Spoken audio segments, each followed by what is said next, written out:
Welcome students. This is my 16th video. I am continuing the chapter Control and Coordination. In the last video, I have discussed about the structure of unit of nervous system, that is neuron, and then function of neuron. Function of neuron is the impulse transmission, that is to conduct information from one part of the body to the other. So we have seen that impulse is being received by the receptor, that is dendrite, and then dendrite convey it in the form of electrical impulse through the axon. In axon ending, some chemicals are released which are received by the dendrite of the next neuron, and so on. So impulse transmission is electrical along the axon, that is along nerve fiber, and it is chemical in nature in synapse. Let us discuss one important aspect under this chapter, that is reflex action. What is reflex action? It is a sudden action in response to something in the environment, that is doing something without thinking about it or without feeling about it. What does it mean? Let me tell you. Accidentally, when you touch a hot plate, or accidentally when you step on a nail, किसी गर्म plate को छू लेने पर या किसी pointed Kanti के ऊपर अगर आपका पैर पड़ जाए तो होता क्या है? आप हाथ झटके से हटा लेते हो या पैर झटके से हटा लेते हो। हटाने के बाद उसके बाद फिर आप देखते हो कि जला या नहीं, कटा या नहीं, या दर्द या जलने का जो फीलिंग है वो आपको बाद में महसूस होता है, हाथ या पैर हटाने की घटना घट चुकने के बाद। तो ये जो सडन एक्शन है टू विड्रॉ योर लेग और to withdraw your hand, that is reflex action. Actually ऐसा है कि बॉडी में एक पार्ट से दूसरे पार्ट में इंफॉर्मेशंस भेजना और उसके लिए जो हम एक्शन करेंगे उसमें थिंकिंग यानी थॉट प्रोसेस, ये जो हमारा थॉट प्रोसेस है वो ब्रेन के हिस्से में होता है, फोर ब्रेन में होता है, और ये एक बहुत ही कॉम्प्लिकेटेड प्रोसेस है। एक न्यूरॉन से दूसरा, दूसरे से तीसरे, तीसरे से चौथे, इस तरह से हमारे जितने बॉडी पार्ट्स हैं सभी के जो न्यूरॉन्स के कनेक्शंस हैं वो स्पाइनल कॉर्ड से होते हुए ब्रेन में पहुंचता है। तो सोचकर अगर हम कोई काम करते हैं तो that takes longer time, because it takes longer pathway for the action. Information spinal cord से होता हुआ ब्रेन के उस हिस्से में पहुंचेगा जहां पर थॉट प्रोसेस चल रहा है। तो ये जो थिंकिंग है इसमें बहुत सारे एरियाज़ इन्वॉल्व होते हैं। तो सभी एरियाज़ जो हैं वो थिंकिंग प्रोसेस से जुड़ेंगे, तब हम सोच पाएंगे। सोचने के बाद जो हम एक्शन डिसाइड करेंगे उसके लिए फिर वहाँ से इन्फॉर्मेशन डिफरेंट एरियाज़ से होता हुआ पहुँचेगा, तब हम एक्शन ले पाएंगे। ठीक है, तो उसमें समय लग जाता है। Now some stimulation from the environment which may be harmful for us, जैसे कि अगर गर्म प्लेट गलती से हमने छू लिया या गलती से कांटे के ऊपर पैर पड़ गया, तो यहाँ पर क्या है कि अगर हम हॉटनेस को फील करेंगे, हमारे थिंकिंग प्रोसेस में जाएगा, उसके बाद हम डिसाइड करेंगे कि हाथ को हटा लिया जाए, तो ये एक लंबी प्रक्रिया है, तब तक हाथ जल जाएगा। तो स्किन को नुकसान ना पहुँचे इसके लिए अगर कोई ऐसा पाथवे हो जो तुरंत हाथ को हटाने में मदद करे, थॉट सेंटर में बिना गए, ओके, उस कॉम्प्लिकेटेड प्रोसेस में ना एंटर करके अगर कोई ऐसा छोटा सा पाथवे हो जहाँ पर इंफॉर्मेशन जाए और तुरंत एक्शन के लिए ऑर्डर आ जाए, हाँ, हमारे बॉडी में इस तरह से छोटे पाथवेज हैं। इन पाथवेज को कहा जाता है रिफ्लेक्स आर्क, ARC, आर्क। और रिफ्लेक्स आर्क में जो इन्फॉर्मेशन मूव करता है, जिसकी वजह से एक्शन होता है, that is known as reflex action. So you will note down this definition of reflex action: a sudden action in response to something in the environment. ठीक है? And the pathway which is being followed for the action called reflex action is known as reflex arc. Let me explain with the help of the diagram. See, this is the diagram of reflex arc showing reflex action. अगर question reflex action से आता है तो भी आपको reflex arc दिखाना है, reflex arc आता है तो भी आपको रिफ्लेक्स एक्शन को बताना है. तो ये रिफ्लेक्स आर्क है. Reflex arc is the shortest pathway of nervous system. Now you see how it is shortest. You can see this hot plate and there are receptors in the skin. So receptors in skin that feels the hotness, and now you can see this red colored neuron, this red colored neuron known as sensory neuron, which takes the impulse to the spinal cord. This is spinal cord. ये जो area है this is spinal cord. You can see the arrow. Sensory neuron में आप arrow देख सकते हो कि किस डायरेक्शन में इंफॉर्मेशन जा रहा है. ठीक है, इंफॉर्मेशन गया, जा कर के रिसीव हुआ स्पाइनल कॉर्ड में. स्पाइनल कॉर्ड में इंफॉर्मेशन का इंटरप्रेशन हुआ. There is relay neuron, also known as intermediate neuron. इस इंटरमीडिएट न्यूरॉन ने जो इन्फॉर्मेशन था उसको ऑर्डर में कन्वर्ट किया. कन्वर्ट करके ये तीसरा neuron which is known as motor neuron, that is known as motor neuron. Motor neuron आकर ख़त्म होता है इफेक्टर यानी मसल्स में. आपको पिछले क्लास में मैंने बताया था कि किस तरह से एक न्यूरॉन से दूसरा, दूसरा से तीसरा, तीसरे से चौथा, इस तरह से करते करते the last neuron which is responsible for the action ends in either muscle cells or gland cells. तो यहाँ पर मूवमेंट है इसलिए मसल सेल्स में ख़त्म हो रहा है. तो इफेक्टर क्या है? मसल्स. कहाँ के मसल्स? आपके हाथ के muscles, muscles in arm. So when this motor neuron will release information in the form of chemicals into the muscles, muscles contract. As the muscles contract, you are able to remove your hand. ठीक है, तो कुल मिलाकर के कितने neurons use हुए? Well, sensory neuron, relay neuron and motor neuron. देखो, minimum ये 3 न्यूरॉन तो चाहिए ही. एक न्यूरॉन जो इन्फॉर्मेशन स्पाइनल कॉर्ड में ले जाए, दूसरा जो उस इन्फॉर्मेशन को ऑर्डर में कन्वर्ट करे कि हमको करना क्या है, दैट इज़ रिले न्यूरॉन. और उसके बाद एक न्यूरॉन जो आपके मसल सेल्स में जा कर के ऑर्डर दे कि कॉन्ट्रैक्ट करो, हाथ हटाना है. ओके, तो ये हो गया मोटर न्यूरॉन. तो एटलीस्ट किसी भी एक्शन के लिए आपको मिनिमम 3 न्यूरॉन चाहिए ही. So it is the shortest pathway. इससे छोटा पाथवे नर्वस सिस्टम में नहीं हो सकता. हाँ, इससे लंबे लंबे पाथवेज हैं, जैसे एक न्यूरॉन से दूसरा, दूसरा से तीसरा, चौथा करते करते तब कहीं वो स्पाइनल कॉर्ड में पहुंच रहा है या ब्रेन में पहुंच रहा है, तो वो लंबा पाथवे है. यहाँ पर भी ऐसा नहीं है कि सेंसरी न्यूरॉन के बाद रिले न्यूरॉन और फिर मोटर न्यूरॉन. यहाँ से स्पाइनल कॉर्ड से छोटे छोटे ढेर सारे न्यूरॉन्स एक के बाद एक, एक के बाद एक, एक के बाद ब्रेन तक पहुँचता है.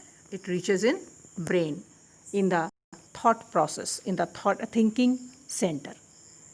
तो हमको बाद में इस बात का एहसास होता है कि वो जला या नहीं जला, जला तो पेन हो रहा है, ठीक है।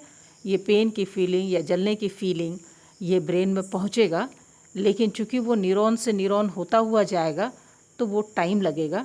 तब तक मोटर न्यूरॉन ऑर्डर पहुंचा चुका होगा मसल सेल में और हम हाथ हटा चुके होंगे, ठीक है।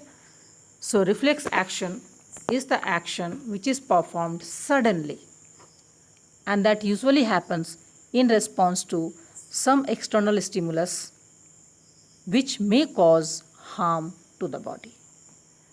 तो ये डायग्राम भी लर्न करना है, रिफ्लेक्स एक्शन का डेफिनेशन भी लर्न करना है। Now neurons together form nervous system, ठीक है। न्यूरॉन्स जो हैं सब जुड़ करके बनाते हैं टिश्यूज़, और टिश्यू से बनता है ऑर्गन्स। कई ऑर्गन्स मिलकर बनाते हैं ऑर्गन सिस्टम। तो नर्वस सिस्टम में कौन कौन से ऑर्गन्स या पार्ट्स हैं?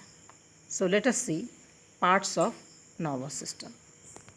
इस टेबल फॉर्म को आप लोग नोट कर लोगे, क्योंकि इस तरह से एनसीईआरटी बुक में नहीं दिया हुआ है। तो नर्वस सिस्टम को अगर क्लासिफाई करें उसके पार्ट्स को, तो there are 3 parts: central nervous system, peripheral nervous system and autonomous nervous system, ठीक है। Central, peripheral and autonomous. Central nervous system is the centre of control. It is comprised of 2 parts, brain and spinal cord, ठीक है। Brain and spinal cord, ये जो 2 parts हैं वो हमारे central nervous system के अंदर आता है and central nervous system controls the whole body. Now comes peripheral nervous system, as the name suggest peripheral. अब सेंट्रल नर्वस सिस्टम या स्पाइनल कॉर्ड पूरे बॉडी को किस तरह से कंट्रोल करेगा अगर वो कनेक्टेड ना हो? तो ब्रेन पूरे बॉडी से कनेक्टेड है, स्पाइनल कॉर्ड भी पूरे बॉडी से कनेक्टेड है। तो ब्रेन से जो कनेक्शंस यानी जो नर्व्स निकलते हैं उनको कहा जाता है क्रेनियल नर्व्स, ये ब्रेन से निकलने वाले। और स्पाइनल कॉर्ड से निकलने वाले नर्व्स को कहते हैं स्पाइनल नर्व्स, ओके। ब्रेन से जितने भी नर्व्स निकलते हैं, what are nerves? Nerves are the collection of neurons. तो ब्रेन से निकलने वाले सारे नर्व्स क्रेनियल और स्पाइनल से निकलने वाले स्पाइनल नर्व्स। हमारे बॉडी में क्रेनियल नर्व्स की संख्या है 12 pairs. There are 12 pairs of cranial nerves and there are 31 pairs of spinal nerves. 12 pairs and 31 pairs. Now comes autonomous nervous system. Autonomous nervous system is that part of the nervous system which work automatically, means it is involuntary. आप समझते हो voluntary और involuntary? Voluntary actions वो है जो हम control कर सकते हैं। अगर हम सोचे कि हाथ हिलाएंगे तो हिलाएंगे, अगर नहीं सोचे कि नहीं हाथ नहीं हिलाना है तो हम नहीं हिलाएंगे। तो ये जो हाथ के मसल्स हैं, पैर के मसल्स हैं, आपके वोकल कॉर्ड के मसल्स हैं, ये सब आपके इच्छा पर काम करते हैं। So these are all called voluntary. लेकिन heart beat, contraction of esophagus, contraction of small intestine, ये सारे जो फंक्शंस हैं they are not controlled by our will. वो हमारी इच्छा से कंट्रोल नहीं होता है, वो अंदर ही अंदर होता चला जाता है। हार्ट बीट अपने हिसाब से बढ़े घटे या एक सा रहे, वो आपके कंट्रोल में नहीं है। तो जहाँ तक आपको याद होगा, मसल्स में आपने पढ़ा था 3 तरह के muscles, skeletal muscles, smooth muscles and cardiac muscles, जिसमें जो स्केलेटल मसल्स है जो बोन्स के साथ अटैच्ड है वो वॉलंटरी है, यानी उसको कंट्रोल करते हैं peripheral nervous system. But internal visceral organs जो हैं, जैसे आपका ड्यूडेनम है, इसोफेगस है, स्टमक है, स्मॉल इंटेस्टाइन के वॉल हैं, यूरेटर के वॉल हैं, ये सारे के सारे स्मूथ मसल्स के बने हुए हैं। हमारे अंदर के ऑर्गन्स का वॉल स्मूथ मसल्स का बना हुआ है जो इनवॉलंटरी है। यानी वो अपने आप काम करता है, आपके इच्छा से कंट्रोल नहीं होता है। Likewise the heart, the wall of the heart is made up of cardiac muscles. Cardiac muscle भी इनवॉलंटरी है, वो आपके इच्छा पे डिपेंड नहीं करता है, ऑटोमेटिकली काम करता है। तो ये जो ऑटोमेटिक काम करने वाले जो मसल्स हैं वो ऑटोमेटिक इसलिए हैं क्योंकि उनको ऑटोनोमस नर्वस सिस्टम कंट्रोल करता है। So there are two types of autonomous nervous system, two types of nerves. These are sympathetic and parasympathetic. Sympathetic and parasympathetic. अब एक्शन कुछ ऐसा होता है कि आपके बॉडी के अंदर का हर organ, each and every organ is connected with sympathetic as well as parasympathetic. तो let me tell you one example. मान लीजिए हार्ट है, ठीक है, heart. It is connected by sympathetic also, connected by parasympathetic also. तो होता ये है कि one of the nerves like sympathetic increases the rate of heartbeat. On the other hand, parasympathetic decreases the rate of heartbeat. यानी दोनों एक दूसरे का ऑपोजिट काम करता है, एंटागोनिस्टिक, यानी working opposite of each other, antagonistic. The word is antagonistic.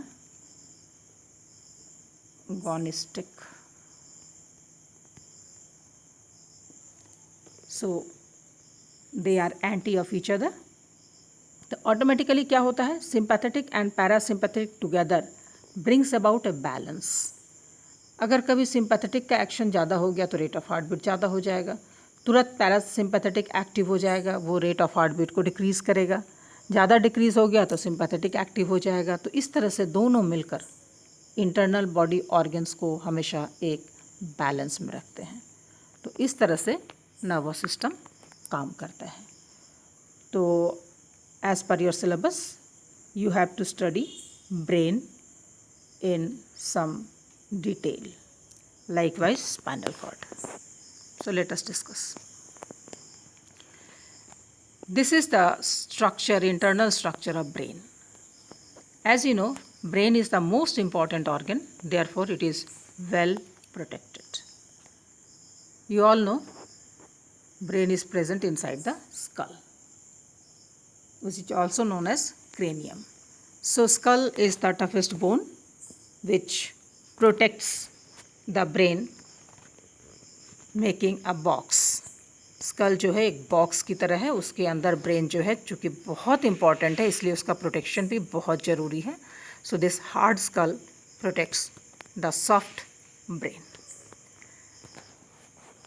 इसके नीचे कुछ मेम्ब्रेनस कवरिंग्स हैं. स्कल तो बोन का बना हुआ है ही, उसके नीचे आप देख रहे हो, इसके नीचे 3 मेम्ब्रेन कवरिंग्स हैं, 3 मेम्ब्रेनस कवरिंग्स. उनको कहते हैं मेनिंजेस. उनको कहते हैं मेनिंजेस. आपके बुक में ये डिस्कस नहीं है, मैं एडिशनल बता रही हूँ कि इसको नोट कर लेना. स्कल के नीचे 3 मेम्ब्रेन्स हैं कवरिंग, जिसका नाम है मेनिंजेस.